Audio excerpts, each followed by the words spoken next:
Voici les huîtres.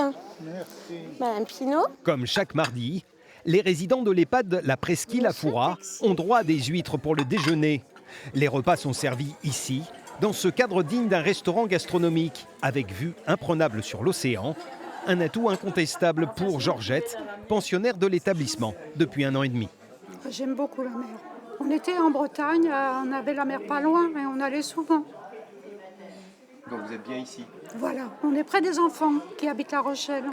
On est bien entourés, bien gérés, je suis bien. Ici, peut-être plus qu'ailleurs, le temps du repas est un moment d'échange et de convivialité. Un soin tout particulier y est apporté. Aujourd'hui, le chef a mitonné une blanquette de dinde au riz safrané avec son flan de carottes aux épices.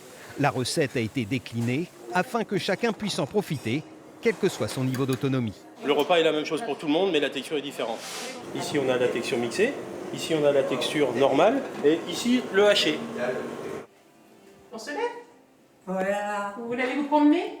Chacun des 90 résidents possède sa propre chambre ou son studio individuel selon la prestation choisie.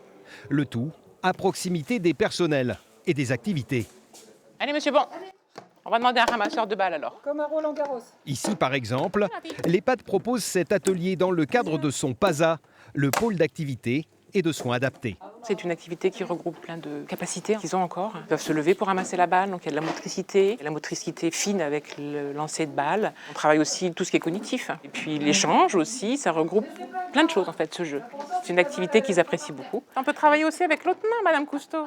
C'est comme une petite maison dans la grande maison en fait. On reproduit ici les gestes de la vie quotidienne pour des résidents qui ont perdu des repères, qui n'ont plus forcément toutes leurs facultés cognitives intactes. Une qualité de soins et de services qui permettent à cet établissement de décrocher une 2e place au niveau régional dans le palmarès annuel du Nouvel Obs.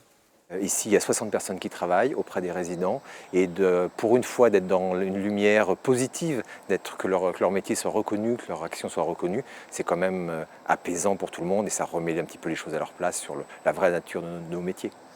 Un horizon dégagé pour cet établissement modèle, quelques mois seulement après le scandale des maisons de retraite Orpea.